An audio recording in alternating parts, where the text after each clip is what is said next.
Alright, so this story takes me back to when I was around 15 years old. My parents, well, they had to go on a business trip across the state and I didn't really feel like going with them. Who'd want to leave home when you could have the whole place to yourself, right? To make it even better, I'd invited my buddy Josh over for the night. My house felt big and empty without my parents around. It was a little eerie at first, but with Josh around, I figured it'd be a fun night. We ordered pizza, played video games, and watched some scary movies. It was all good until things started getting weird. We were in the middle of a game, and we heard this loud banging at the front door. I mean, it was like someone was trying to break in. Josh and we froze.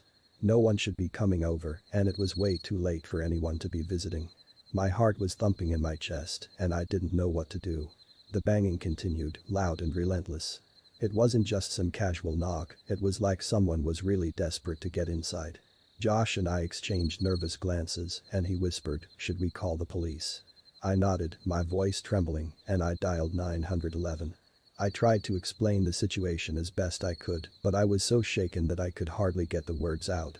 The operator assured me they'd send someone over right away, and they told us to stay inside and lock all the doors and windows. We huddled in my room, the fear growing as we listened to the banging.